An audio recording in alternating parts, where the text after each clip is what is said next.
in the rain, watching the movers carry elegant furniture into my sister Emma's new mansion. A wedding gift from our parents. A $2.8 million house in the most prestigious neighborhood in Boston.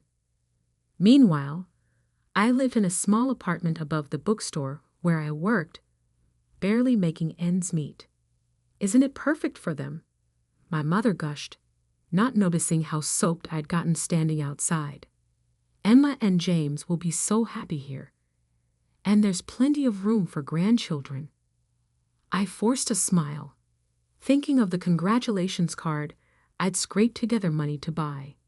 It's beautiful, Mom. Emma emerged from the house, immaculate in designer clothes, her new engagement ring catching what little sunlight filtered through the clouds. Madison, you finally made it. What do you think of our little starter home? Starter home. As if a nearly $3 million mansion was just a stepping stone. It's lovely, I managed. The perfect wedding present. Oh, don't be jealous, Maddie. Emma laughed, using the nickname I'd always hated. I'm sure you'll find someone special too. Maybe one of those nice boys at the bookstore. Our mother jumped in. You know the Henderson's son is still single. He's an accountant now. Very stable career. I bit my tongue. At 32, I had a master's degree in literature and was working on my first novel. But to them, I was just the family disappointment.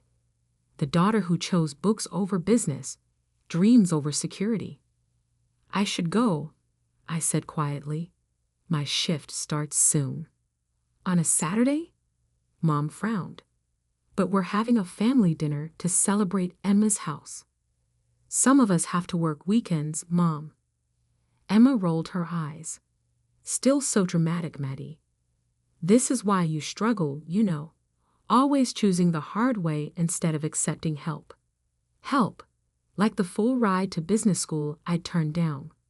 Like the position at Dad's firm I'd refused.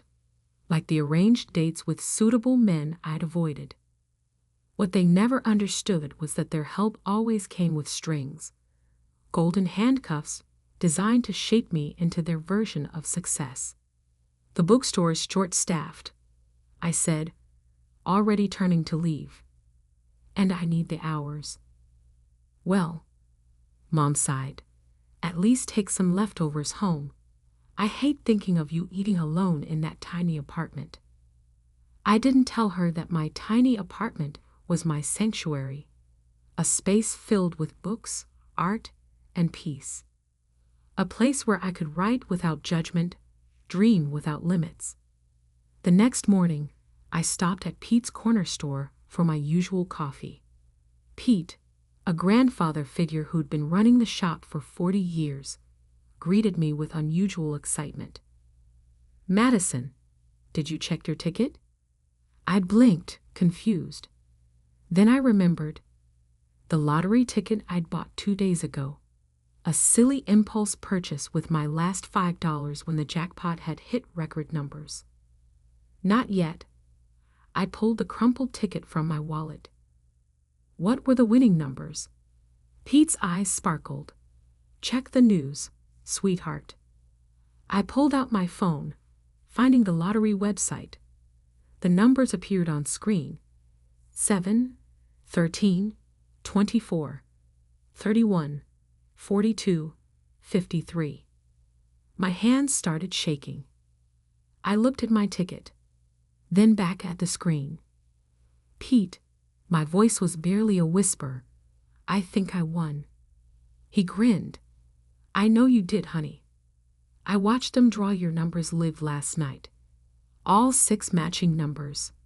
You just won $97 million. The world seemed to tilt sideways. I grabbed the counter for support. Sit down before you fall down. Pete guided me to a chair. Deep breaths. This is big news, but you need to be smart now. Don't tell anyone yet. Get a lawyer first, and for heaven's sake, sign that ticket. With trembling fingers, I signed the back of the ticket. Pete locked it in his safe, made me drink some water, and called his daughter, a respected financial attorney. "Caroline will meet you in an hour," he said. "She'll help you do this right." I nodded, still dazed. "Pete, my family." He squeezed my shoulder. "We'll find out soon enough.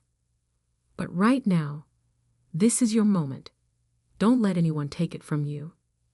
As I waited for Caroline, my phone buzzed. A text from Emma. "Family brunch tomorrow to discuss wedding plans.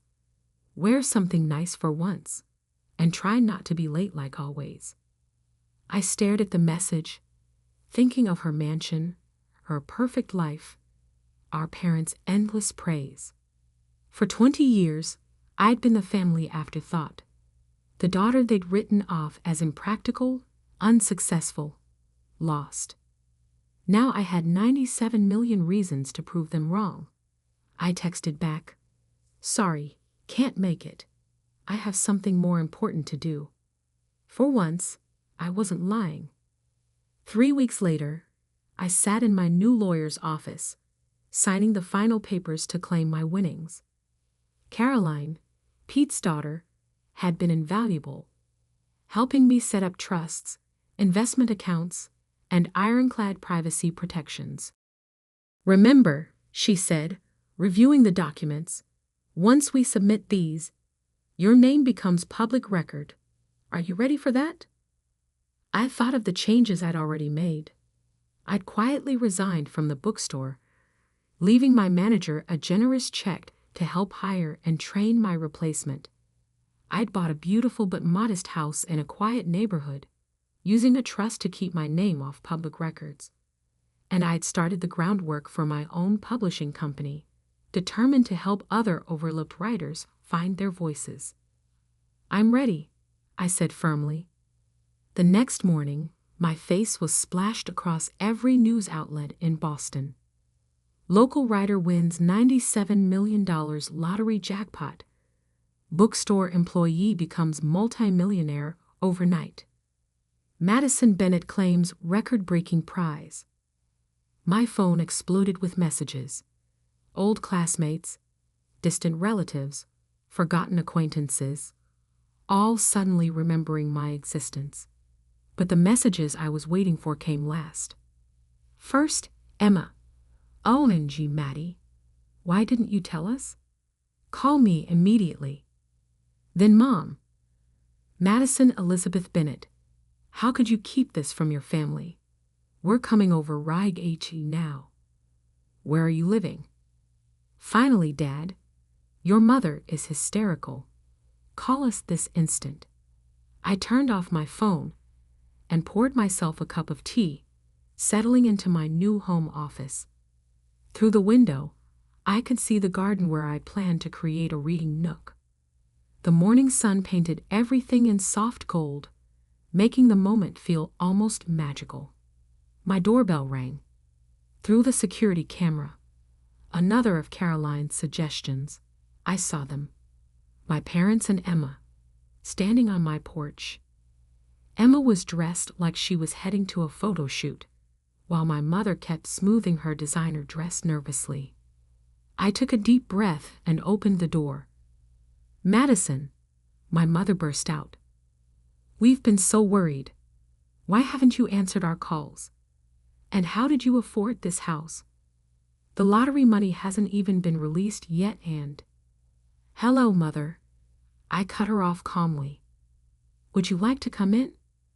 They filed into my living room, taking in the tasteful furnishings and wall-to-wall bookshelves with barely concealed surprise.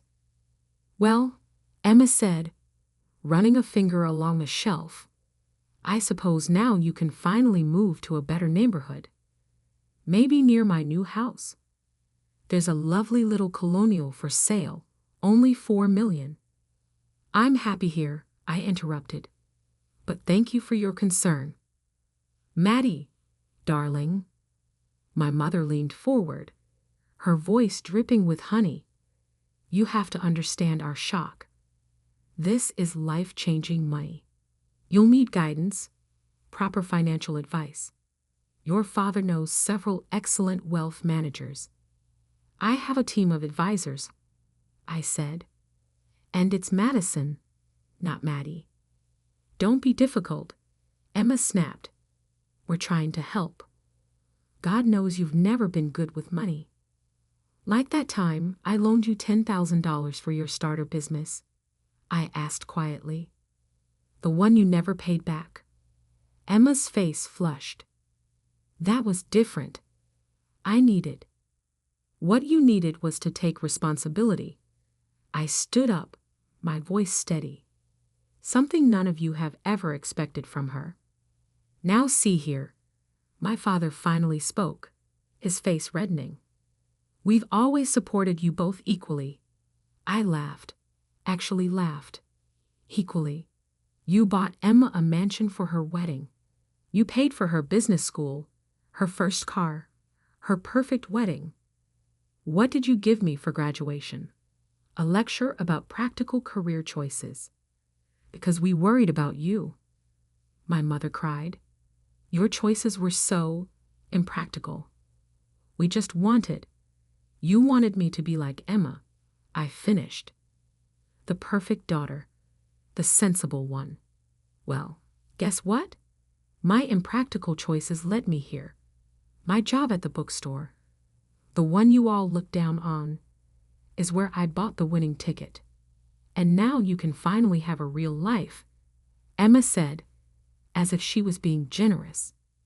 We can help you invest, get you into the right social circles. No. The room fell silent. What do you mean no? My father demanded. I walked to my desk and pulled out 3 envelopes. Emma, this is a cashier's check for $10,000, repaying the loan you've conveniently forgotten about. I handed her the first envelope. Mom, Dad, this is a check for $15,000, the total of every gift, every payment, every contribution you've ever made to my life. I've kept careful records. They stared at the envelopes, speechless. The third envelope, I continued, contains documents showing I've already established my own publishing company, created a charitable foundation for literacy programs, and set up my investments with one of the top firms in the country. I didn't need your guidance then, and I certainly don't need it now. But we're family, my mother whispered. Yes, we are. And family should love unconditionally. Support dreams, not squash them. Celebrate differences, not try to erase them. I walked to the door and opened it. Now, if you'll excuse me, I have a meeting with my foundation board about funding new libraries in underserved communities. You're making a mistake, my father said stiffly. You need us. I smiled, feeling lighter than I had in years. No, Dad, you need me. And that's the real reason you're here, isn't it? Emma stood up, her face a mask of fury. You think you're better than us now? Because of some lucky numbers? No, Emma, I always was. You just never saw it. As they left, my mother turned back, tears in her eyes. Madison, please. We made a terrible mistake. We see that now. Can't we start over? I looked at her, really looked at her, and saw for the first time how small she seemed. How all of them seemed, trapped in their narrow view of success and worth. Maybe someday, I said softly, but not today. I closed the door on their protests, walking back to my office. On my desk sat the manuscript of my novel, a story about a girl finding her voice in a world that tried to silence her. It was time to write the next chapter. 6 months later, the launch party for Bennett Publishing House was everything I dreamed of. We transformed an old warehouse into a magical space filled with books, art, and possibility. Local authors whose works we'd signed mingled with literary agents and journalists, while kids from our literacy program proudly showed off their own stories in a special display area. Pete stood beside me, beaming like a proud father. Look at what you've built, Madison, and not a penny wasted on showing off. He was right. While I could have easily bought a gleaming downtown office tower, I'd chosen to renovate this historic building instead, creating a space that felt like home to writers and readers alike. The millions I'd won had been carefully invested in education programs, in supporting new authors, in building something meaningful. My phone buzzed. A text from Emma. Saw your company in the business journal. Must be nice having everything handed to you. Tito, James lost his job. We could use some family support right now. I deleted the message without responding. Over the past months, they tried everything. Guilt, manipulation, fake kindness, and finally, outright demands. Emma's starter mansion was apparently too small now. Mom and Dad's country club membership needed renewal. James's failed investments needed covering. I'd ignored them all. Miss Bennett? A young girl tugged at my sleeve. She was one of our literacy program students, clutching a notebook. Will you read my story? Of course, Sophie. I led her to a quiet corner, sitting down at her level. What's it about? A girl who finds a magic pen, she said shyly. Everything she writes comes true, but she has to figure out what's really important to write about. I smiled, thinking how wisdom sometimes comes from the most unexpected places. Madison. I looked up. My mother stood there, looking uncomfortable in the casual atmosphere. She'd lost some of her polished perfection. The past months had been hard on them, I knew. Dad's firm had lost several major clients.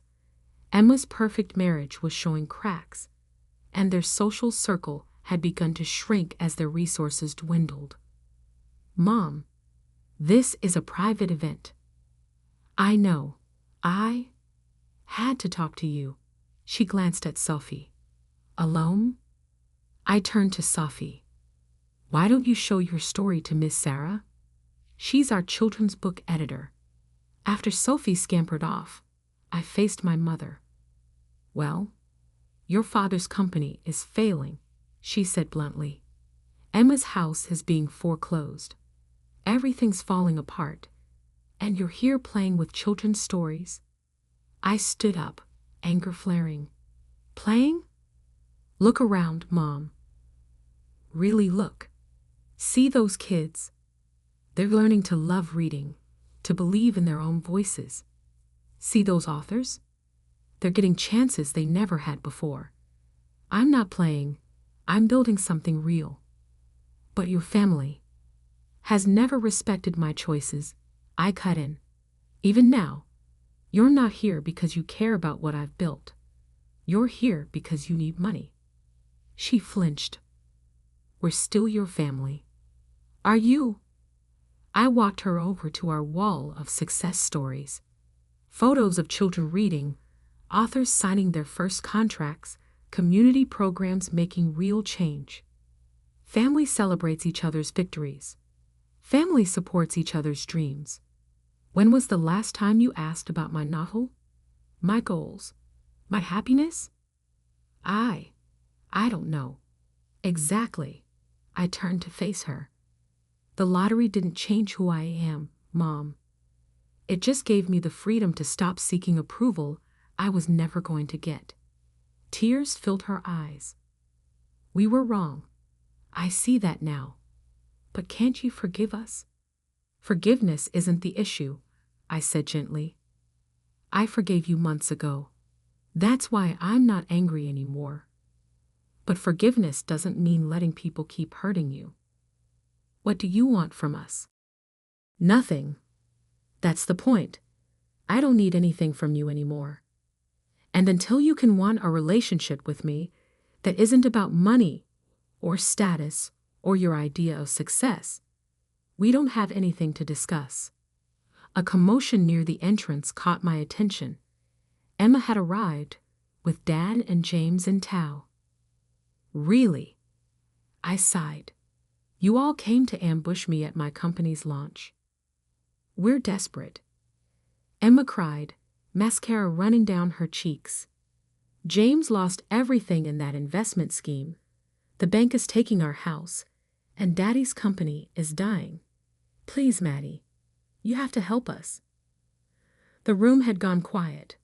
Our guests tried to pretend they weren't watching the drama unfold. I looked at my family. Really looked at them. Dad, gray and deflated without his usual power. Emma, designer clothes now slightly worn, desperate for a bailout. Mom, torn between pride and need. No, I said firmly. No. Dad's voice cracked. I'll make you all a different offer instead. I pulled out my phone, pulling up some photos. This is Carter Financial Services. They're looking for experienced advisors with community connections. Dad, they've agreed to interview you for a senior position. No guarantees, but a fair shot. I swiped to the next photo. Emma, the local arts center needs a fundraising coordinator. With your social skills and event planning experience, you'd be perfect. James, my friend's construction company is hiring project managers. Real work, fair pay. You want us to work for other people. Emma looked horrified. I want you to earn your own way. Like I did. Build something real. Find out who you are without the fancy titles and borrowed money.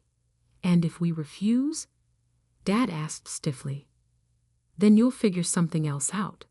But you won't get a dime from me to maintain the lifestyle that made us all so unhappy. Mom stepped forward, surprising me. The Arts Center, they really think Emma would be good at fundraising? Yes, because she is good at it. When she's actually trying, not just playing the perfect daughter. Emma wiped her eyes, smearing expensive mascara. I don't know how to be anything else. Yes, you do. I took her hand, the first time we touched in months. You're smart, capable, and determined. Use those qualities for something meaningful instead of just appearances.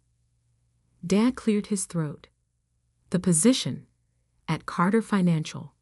When's the interview? Tomorrow at 10. Don't wear your Rolex. Show them your experience, not your ego. One by one, they nodded. Not happy, not grateful, but perhaps thoughtful. As they left, Mom turned back. Your company, it's really amazing, Madison. I'm sorry we never saw. I know, I said softly. Maybe someday you'll see me too. After they were gone, Pete appeared at my side. You okay, kiddo? I looked around at my publishing house, at the dreams being born, the stories being told, the lives being changed. You know what, Pete? I really am. Sophie came running back, waving her notebook. Ms. Bennett, Ms. Sarah loved my story. She said maybe someday it could be a real book. I knelt down beside her. Want to know a secret, Sophie? Every real book starts with someone brave enough to tell their story. Like you. Like all of us. Later that night, I sat in my garden reading nook, working on my novel. My phone buzzed with a text from Emma. I have an interview at the Arts Center tomorrow. Any advice? I smiled, typing back, be yourself, your real self. The lottery hadn't just